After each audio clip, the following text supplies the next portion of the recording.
Okay, guys, so I'm a bit late to this. This happened a couple of days ago, but I'm kind of glad I held off because we have much better footage of it now from a much better angle. So we're going to watch this video and I'm going to give my commentary on it. So we start off, we have a garda patrol. These are Irish policemen just patrolling the streets. This is just to make their presence felt and to make people feel safe. And out of nowhere, we have this gremlin, this little gremlin creature run up behind and try to stab this guard. In fact, he did stab the guard multiple times. And then we have this showdown. He's bouncing around. I don't think he knows what the fuck he's doing, to be honest. Guards only have batons and pepper spray, unless they're special units. So he hits him with the pepper spray here. That kind of dizzies him, and this guy comes in from behind and clobbers him. And now they're just absolutely beating the shit out of him. Now, this little fucking creature here jumped in thinking it was George Floyd 2.0 trying to save the day. Bear in mind, this guy has a knife, and this guy's just running interference. But he's removed from this situation. And again, this woman comes in. What's wrong with these people? But eventually they beat this guy into submission. Bear in mind, throughout all of this guard here is stabbed. But because the adrenaline is rushing and he's in a dangerous situation, it hasn't set in yet.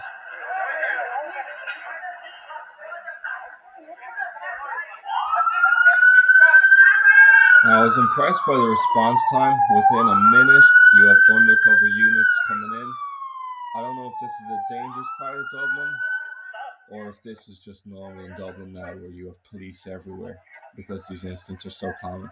But he comes in, the guard knows he's safe, and now reality kicks in that he's been stabbed and he collapses on the ground.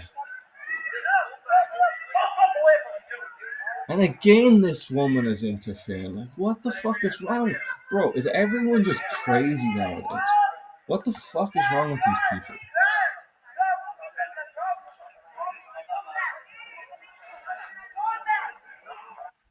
Now again, this guard is lucky that this guy was such a limp-wristed little loser that he did such a terrible job. Look at that. Like, bro, come on. If that's your attempt to chef a man up, you just need to get out of the game. Not that I'm in the game, but hard, come in hard, fast, and just multiple times. But Garrett was lucky. He was lucky. But I mean, this is what we're dealing with now. People just stabbing guards from behind for no reason, unprovoked. They're still trying to figure out the motive behind this.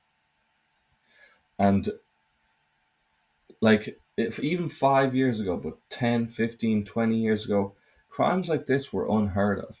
You know, we might have had organized crime, we had the Troubles of the North, things like that.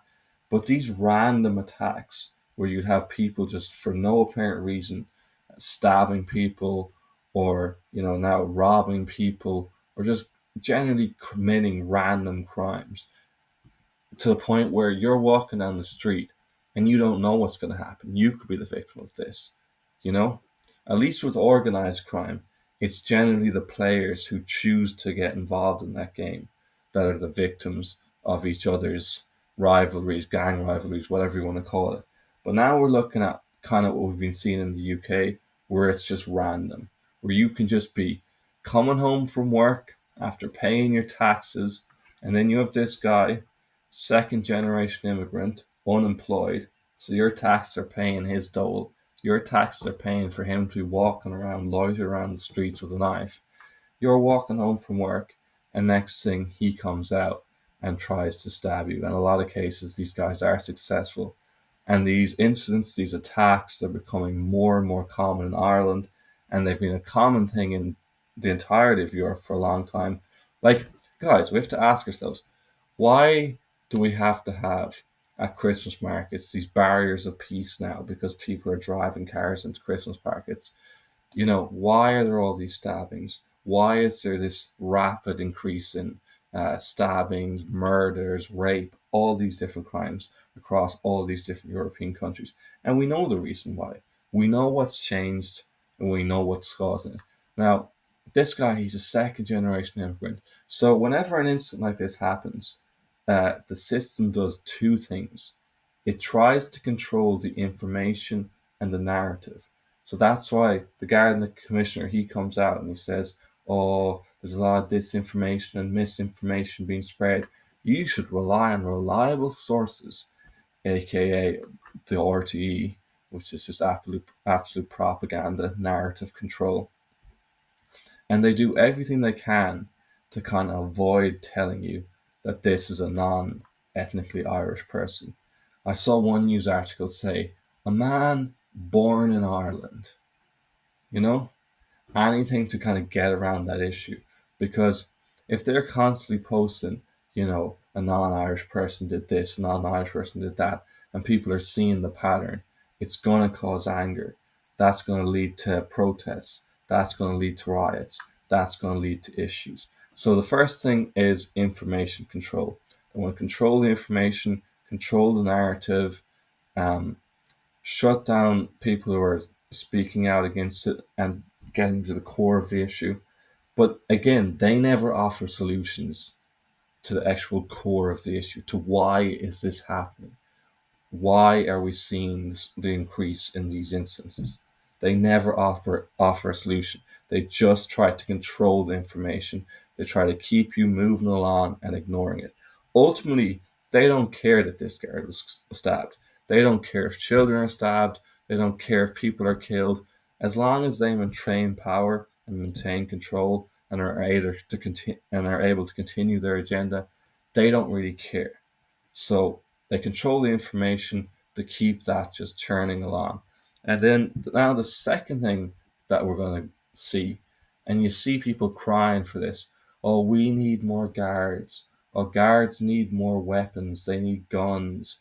We need more surveillance. We need more cameras.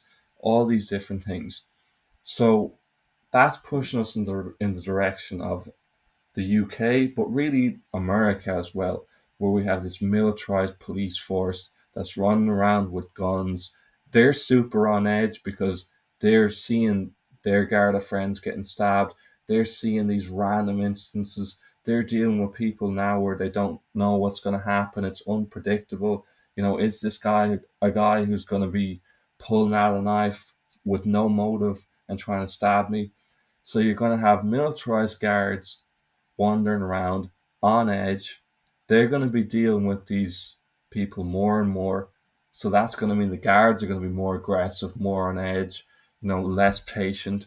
And we're going to see cops like in the US that just have a chip on their shoulder and they're just pissed off because they're caught in this vicious cycle where they're dealing with horrible people who are trying to stab them or trying to commit crime, who are actually doing bad things.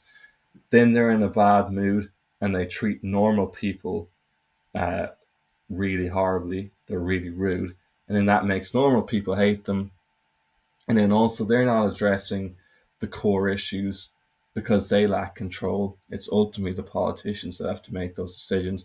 So the public are pissed off at them more for that. And it's just a cycle where there's a bad relationship between the guards and the general public.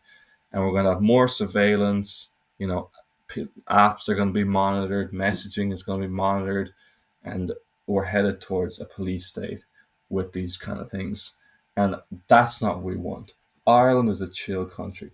Ireland used to be a chill country a few years ago. If you go back a few decades ago, we had like one guard in the country and everything was fine. If there was like one murder a year, that was like the big murder, the big thing. Now it's every day there's random instances. The country's not chill anymore. It's not fun anymore. Everything's going to shit and we don't like it and we're sick of it. And in terms of the politicians in Ireland, the analogy I use for the politicians in Ireland is essentially they're like the managers of a Lidl store. For Americans, the manager of a Walmart store. So the manager of a Lidl store, They might be able to make a few small decisions about irrelevant things here and there, but basically they just control the day-to-day running of their particular store. But when the big wigs in HQ in Germany or wherever come in and say, you have to do this, they have no control, they have no say. And then it's up to them to be the PR agents to basically sell this to the public and to stop outcry from the public and to stop the riots and to stop all these problems. And the country's just getting worse and worse. And like, there's no solutions being offered. The core of the issue is not being addressed. Um, and on top of that, the other thing I want to talk about is the fact that this guy is actually a second generation immigrant. Now, some people might say that makes this incident uh, less about kind of immigration or whatever you want to call it. But what we've actually seen is that in a lot of cases, it is the second and third generation that are actually causing the problems and that are causing these incidents. Because when you have the first generation immigrants come in, they're leaving their country because it's a horrible situation. There's no opportunities. Maybe they are being persecuted. And they arrive in Ireland and they see the improvement in their life. And a lot of them are actually grateful and they're happy and they're like, yes, this is great. My life is much better now. My situation has improved. The second generation immigrants and the third generation immigrants, though, they didn't grow up in the terrible situations. They don't know what their parents came from, the situation their parents came from. All they see is that they're outsiders in the country. They don't fit in the country. Maybe they can't get a job. This guy was unemployed. Maybe they can't get a girlfriend. So they're kind of resentful to society, and then they have no connection to society as well, and so they have none of the positive feelings of this country has helped me, and they just have all the negative feelings of them being an outsider. And then you see crimes like this. So the second generation immigrants, a lot of times, they can be more of an issue than even first generation immigrants. But that was when we had a kind of sensible immigration system, where we actually had what seemed like, decent people coming in who actually did want to work and contribute. And there are a lot of those people, no question about it. But now we're seeing problems. Maybe we're starting to see the second generation problems, but also then we're seeing now we just have this insane immigration system with this unvetted migration where we don't know who the hell's coming into the country, and that's also contributing massively to the problems. Now, let me know in the comments what you think is the root cause of this. Why is this being done? Because we can clearly see its problem. We clearly see the pattern. Why is this being done? Is this negligence or is this nefarious? What do you think? Um, because I genuinely don't know. I genuinely don't know.